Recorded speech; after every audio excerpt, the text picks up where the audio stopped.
Hello everyone, my name is Prashant and I am from CNC web world. आज मेरे साथ है अदिति वामरे, जो ऑलरेडी सीएनसी वेब वर्ल्ड के स्टूडेंट्स हैं, जिन्होंने यहाँ पे ट्रेनिंग की है। और ट्रेनिंग के बाद ड्यूरिंग द ट्रेनिंग उनका अभी पूरा कोर्स भी नहीं हुआ है और उनका ऑलरेडी उनको जॉब लगा है एवरियम लैब्स में। तो आज हम लोग शेयर करेंगे उनका एक्सपीरियंस इंटरव्यू में, उन्होंने से क्या पूछा गया और किस तरह का उन्होंने आंसर किया, और फिर बात करते हैं। कंग्रेचुलेशन अदिति, एंड आपको व्योम लैब्स में जॉब मिलने के लिए। Thank you sir, thank you very much. और कैसा रहा आपका एक्सपीरियंस इंटरव्यू का, वो आप शेयर कीजिए। सर, मेरा ट्रेनिंग मैंने अप्रैल में स्टार्ट किया था जावा के लिए। एंड 1.5 मंथ में ही मुझे जॉब मिल गई थी। मीन्स निशांत सर ने ऐसे मीन्स कोर जावा ही कवर किया था। कोर जावा भी बाकी था तब मेरा जब इंटरव्यू चला तब, और उसी वक्त मुझे जॉब मिल गई थी। तो व्योम लैब्स में मैंने अप्लाई किया था, खुद से ही अप्लाई किया था। तो वहां पे मेरे 4 राउंड्स हुए थे। मीन्स मई मंथ में मेरा इंटरव्यू स्टार्ट हुए थे व्योम लैब्स में, और 4 राउंड्स हुए थे वहां पे। तो फर्स्ट राउंड मेरा एप्टीट्यूड का था, एंड सेकंड राउंड टेक्निकल था, टेक्निकल कोडिंग राउंड। उसके बाद फिर से एक टेक्निकल राउंड था जिसमें टेक्निकल डिस्कशन होता है, और लास्ट में एचआर राउंड हुआ था। तो मेनली कोर जावा से ही क्वेश्चंस आपको पूछे गए थे? यस सर, पूरा इंटरव्यू कोर जावा पे ही डिपेंड था। बट तो ज्वाइनिंग मेरा सेल्स फोर्स में हुआ है तो as core a Salesforce developer. तो जावा में जो आपसे जो पूछा गया है, तो किस तरह के क्वेश्चंस पूछे गए हैं आपसे? कोडिंग, जो कोडिंग राउंड था वहाँ पे, तो वहाँ पे ज्यादातर स्ट्रिंग पे ही कोडिंग करवाने बोला था। एंड जो मेथड ओवरलोडिंग है, जैसे कि कंसेप्ट इंटरफेसेस, उस पे डिपेंडिंग भी कुछ क्वेश्चंस थे। एंड टेक्निकल डिस्कशन में भी यही क्वेश्चंस पूछे गए थे कि आपने जो ये कोड लिखा था, तो इसमें आपने क्या यूज किया है, एरेज यूज किया है, कलेक्शन यूज किया है, इंटरफेसेस, उसके बारे में ही सब पूछा था। तो थी मेनली थियोरेटिकल पार्ट ज़्यादा पूछा गया था या प्रैक्टिकल या इम्प्लीमेंटेशन के पार्ट? नहीं, प्रैक्टिकली ही पूछा। जो किया था प्रैक्टिकली उसी पे क्वेश्चंस पूछे गए थे। तो जो निशांत सर ने आपको जो कोर जावा में पढ़ाए थे, तो क्या वो सफिशिएंट था इंटरव्यू क्रैक करने के लिए? यस सर, वो इनफ था। जो भी निशांत सर ने पढ़ाया था, इनफ था वो। और आपका पास आउट कब का है आदित्य? मेरा 15 का है सर। अराउंड 5 to 6 years का गैप हो गया। यस सर, मैं दूसरे फील्ड में जॉब कर रही थी। तो एंड बोलिए। यस सर, हाँ, मैं दूसरे फील्ड में जॉब कर रही थी, बट मुझे हमेशा से लगता था कि आईटी में जॉब मिलना चाहिए। तो मैंने सीएनसी का एक एड देखा था एक ग्रुप पे, और मैंने जो 3 days का वर्कशॉप था आपका, वो अटेंड किया था पहले। तो उसमें जैसे एक्सप्लेन किया था, एक एक मीन्स बारीक से बारीक डिटेल उसमें एक्सप्लेन किया था जो जावा के बारे में। तो उसी की वजह से मैंने ये कोर्स ज्वाइन करने का सोचा। तो जैसे नॉन आपका एक्सपीरियंस जो था, 5 to 6 ईयर का जो एक्सपीरियंस, नॉन आईटी एक्सपीरियंस था, तो उस टाइम पे आपको लगा था आप आईटी में चले जाओगे, आसान होगा, इतना आसान होगा जाने के लिए? नहीं, मैंने ट्राई तो किया था पहले भी, बट मेरे कॉन्सेप्ट ही इतने क्लियर नहीं थे, इसकी वजह से मुझे जॉब नहीं मिला शायद उस टाइम। बट क्लास करने के बाद सारे क्लियर हो गए और इजीली जॉब मिल गया। तो टर्निंग पॉइंट आपका क्या रहा सीएनसी ज्वाइन करने का, या? यस सर, ये ही मेरे लिए टर्निंग पॉइंट था। ये तो जावा का प्रोग्रामिंग करने में आपको बहुत अच्छा लग रहा होगा, मीन्स जो बेसिक कॉन्सेप्ट क्लियर होते हैं। Yes sir. तो यहाँ पे जैसे आपने इंटरव्यू दिया है, तो इंटरव्यू में कम्युनिकेशन स्किल्स कितना मैटर करता है? सर, कम्युनिकेशन टेक्निकल पार्ट में वो इतना नहीं देखते कि इनका कितना हद तक अच्छा है इंग्लिश। बट जब हम एचआर राउंड में जाते हैं तब उनको उनका एक्सपेक्टेशन होता है कि इनका कम्युनिकेशन अच्छा होना चाहिए, क्योंकि कभी कभी क्लाइंट साइड में वो जब हमें भेजते हैं तब क्लाइंट से कम्युनिकेट करने के लिए इंग्लिश इम्पोर्टेंट है। जो आपका सेशन है इंग्लिश हैकाथॉन, वो भी बहुत इम्पोर्टेंट है, अटेंड करना चाहिए सबने। जिनका वीक है उन्होंने तो अटेंड करना ही चाहिए।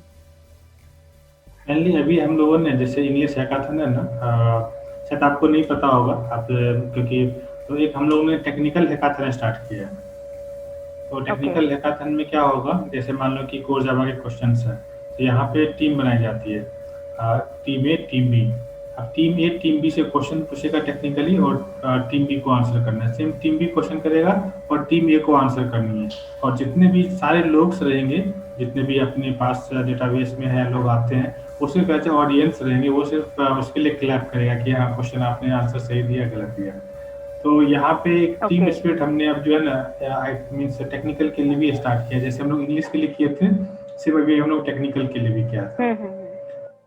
यहाँ का पे इंटरव्यू पे इससे तो कॉन्फिडेंस और भी बढ़ सकता है। मेन मोटो हम लोगों का वही है कि इंटरव्यू में जो चीज़ चाहिए वो सारी चीज़ें हम लोग देंगे ताकि स्टूडेंट्स को प्लेसमेंट्स हो, और जितना ज़्यादा मैक्सिमाइज कर सकते हैं। बट फिर भी कैसा होता है कि जब तक स्टूडेंट्स एफर्ट्स नहीं देते तब तक आगे नहीं बढ़ सकते हम लोग। यस सर, वो तो है।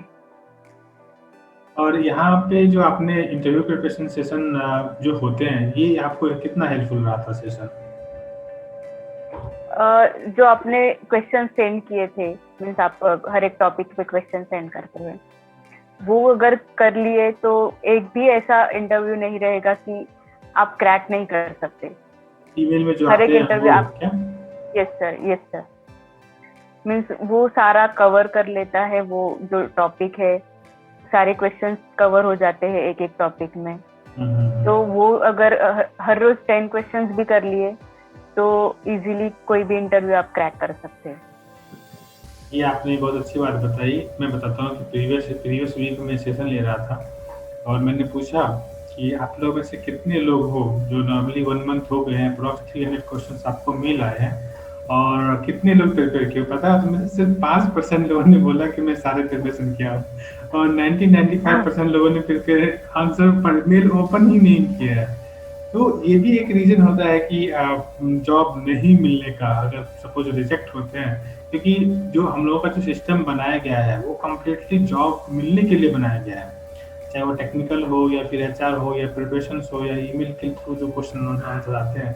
लेकिन अगर स्टूडेंट्स फॉलो करेगा तो मैं कॉन्फिडेंट हूँ कि उसको विदिन 3 to 4 मंथ्स में ही प्लेसमेंट उसको मिल जाएगा। यस सर, अगर हमें उस टॉपिक के बारे में थोड़ा बहुत भी पता है तो इंटरव्यू में, क्योंकि इंटरव्यूअर जो भी क्वेश्चन पूछते हैं वो ऐसे नहीं कि सबको आने ही चाहिए ऐसे पूछेंगे, वो इजीली कुछ नहीं होता है।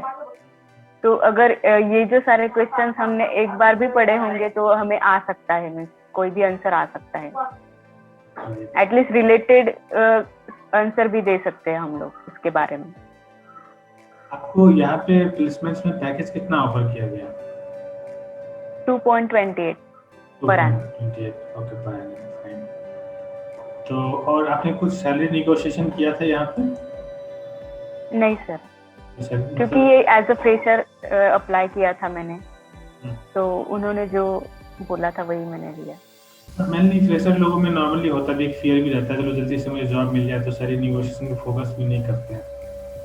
तो वो भी कोई बात नहीं, फर्स्ट रहता है। फिर भी 2.8 जो है 2.28 है ये फर्स्ट टाइम, चलो ठीक है। स्टार्ट एक तो हो गया हमारा, इसके अकॉर्डिंग हम लोग आगे बढ़ते जाएंगे डेफिनेटली। Yes sir. अभी नॉर्मली एक स्टूडेंट्स लोग का एक एक्सक्यूज रहता है कि जॉब मिलना डिफिकल्ट है या अभी जॉब मिलती नहीं है। आपको क्या लगता है कि जॉब मिलना डिफिकल्ट है अगर नॉलेज प्रॉपर हो तो?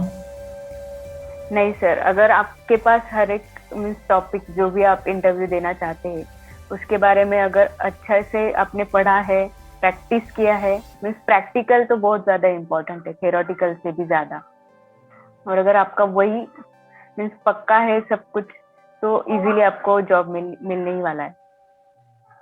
तो ज्यादा से ज्यादा प्रैक्टिकली ही फोकस करना चाहिए। आपका एक माइंडसेट तो चेंज हुआ होगा। मैं आपके माध्यम से मैं और लोगों को भी बोलता हूँ, जो लोग का गैप होता है या फिर जो लोग कॉलेज से पास आउट होते हैं और कहते हैं कि अभी कोविड है, जॉब नहीं मिलेगा। समटाइम लोग रिसेशन का बहाना बनाते हैं, समटाइम्स गैप का इशू रहता है। तो ये सब एक्सक्यूज़ है देखा जाए तो। अगर हमारे यस पास सर। टेक्निकल स्किल है तो जॉब डेफिनेटली मार्केट में है। Yes sir. और आपने जो यहाँ पे जो सीएनसी में जो कोर्स किया था, ये आपको कितना लगता है कि वर्थ है, मीन्स वैल्यूएबल है आपके लिए? यस सर, ये वैल्यूएबल तो है ही, क्योंकि इतने बारीकी से सिखाया था कि मीन्स ऐसे कॉलेज में भी नहीं होता है, इतने डीपली कोई नहीं सिखाता। और यूट्यूब पे भी हम देख ले, मीन्स बहुत सारे चैनल्स रहते हैं टेक्निकल के लिए, तो वहाँ पे भी ज्यादा डीप में नहीं बताया जाता। बट यहाँ पे कैसे है, डीप में भी सिखाएंगे सर। एंड अगर कोई डाउट भी रहा कोई टेक्निकल में, तो वो भी क्विकली सॉल्व हो जाता है। मेनली होता क्या है कि जैसे यूट्यूब है या फिर वीडियो बेस्ड ट्रेनिंग होती है, वो वन वे मीडियम है। वन वन वे मीन्स आप सिर्फ देख सकते हो, आप कुछ पूछ नहीं सकते हो। या उनको जो यस सर। जो टॉपिक उनको अच्छे से आता है वही टॉपिक आपको पढ़ाएंगे। यस आपके सर। प्रोजेक्ट में आपके असाइनमेंट्स कर रहे हो, वहाँ पे प्रॉब्लम है तो कोई सॉल्व करने वाला है नहीं। तो एक और चीज़ मैं बताता हूँ कि नॉर्मली जब फर्स्ट टाइम जब लोग आते हैं बात करते हैं, तो मैंने ये चीज़ें यूट्यूब से पढ़ ली है। तो क्या होता है, 20-30% नॉलेज लेते हैं, उसके बाद फिर आगे जब जाते हैं तो उनको इंटरव्यू में सेलेक्ट नहीं होने का सबसे बड़ा रीज़न वही होता है कि आधा अधूरा नॉलेज होता है, स्क्रैच से लेके एक्सपीरियंस लेवल का नॉलेज नहीं होता है। ये एक सबसे बड़ा उनका प्रॉब्लम होता है। तो हम लोग ये भी कर सकते हैं, अगर मान लो कि जॉब के लिए अगर हमें जाना है, प्रिपरेशंस करने हैं, तो हमें क्या-क्या चीज़ की प्रिपरेशंस करनी चाहिए? एक कुछ चेकलिस्ट है आपके पास ऐसा कि मुझे ये चीज़ को प्रिपेयर करके जाना चाहिए? इस तरह एप्टीट्यूड करके जाना चाहिए, जो इम्पोर्टेंट टॉपिक है। हुँ, जैसे हुँ। रेल ट्रेन ट्रेन के ऊपर टॉपिक्स है, पाइप्स एंड सिस्टम। एप्टीट्यूड में ये पूछते ही है, प्रोबेबिलिटी एंड कुछ टेक्निकल क्वेश्चंस जैसे कि basic C questions and basic Java question for aptitude. And technical में जो है हुँ, हुँ। Method overloading, overriding, interfaces, abstract classes and static भी बहुत इम्पोर्टेंट है, स्टैटिक का concept. Hmm, hmm, hmm. And जो है ये स्ट्रिंग कलेक्शंस, यही इम्पोर्टेंट टॉपिक्स है कोर जावा में, तो इस पे क्वेश्चंस रहते ही है। हुँ, हुँ। ओके। एंड एचआर इंटरव्यू में पर्सनल, अगर जो आपने हैकाथॉन में लिया था वैसे हुँ, अगर प्रिपेयर हो जाए तो वो बहुत इजी हो जाता है। हुँ। कैसे कौन-कौन सा क्वेश्चंस नॉर्मली जो मैंने बताया था और आपको वहाँ पे पूछा गया था? जावा में सर, एचआर इंटरव्यू क्वेश्चंस में? एचआर में तो मेरा सिर्फ पर्सनल ही हुआ था। हुँ। एंड बैकग्राउंड का पूछते हैं वो लोग कि आपका गैप था तो उसमें क्या आपने किया,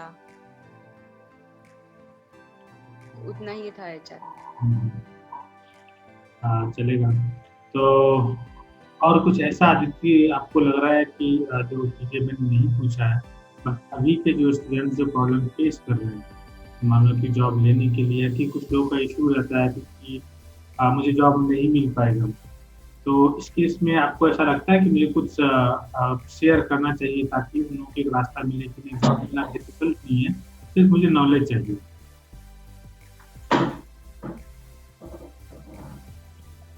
सर ऐसे है कि अगर गैप है और कॉन्फिडेंस भी नहीं है, अगर फ्रेशर भी रहा तो भी कॉन्फिडेंस नहीं है।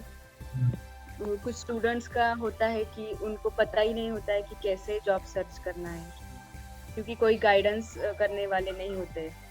तो उनके लिए ये कहूँगी कि कोई अच्छा इंस्टीट्यूट है जैसे कि सीएनसी है, जहाँ पे जॉब का 100% प्रिपरेशन भी करवाते हैं। एंड जो भी टेक्निकल्स है वो भी अच्छे से कवर होता है, बेसिक से कवर होता है। तो ऐसी इंस्टीट्यूट ही ज्वाइन करनी चाहिए। एंड सा- yes sir.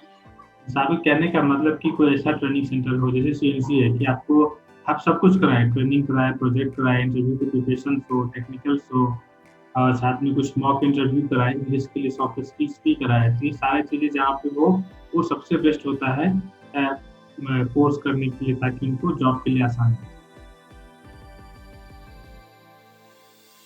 Yes sir. Fine, तो बेसिकली आदित्य यही था हम लोगों का कम्युनिकेशन जो हम लोग स्टूडेंट्स के साथ शेयर करना चाहते हैं। और thank you so much time निकालने के लिए। और जो भी आपका एक्सपीरियंस है, जो अभी सीएनसी के जो नेक्स्ट स्टूडेंट है जो जॉब के लिए जा रहे हैं, तो आपके एक्सपीरियंस से डेफिनेटली उनको हेल्प मिलेगा और वो भी जॉब के लिए जाएंगे तो थोड़ा सा कॉन्फिडेंस से बूस्ट होगा। साथ में जो क्वेश्चन आपने शेयर किए, जो कोर्स आवाज से रिलेटेड जो इंटरव्यू पूछे गए हैं, उसके बेसिस पे डेफिनेटली वो आगे भी बढ़ेंगे। So thank you so much, Aditi, and I wish you all the best for your job and for your career. And we will connect always. हम लोग सब दिन कनेक्टेड रहेंगे। जब भी आपको कोई भी सीएनसी का हेल्प रहेगा लगेगा, हम लोग हमेशा साथ में रहेंगे। Yes sir, thank you sir, thank you so much.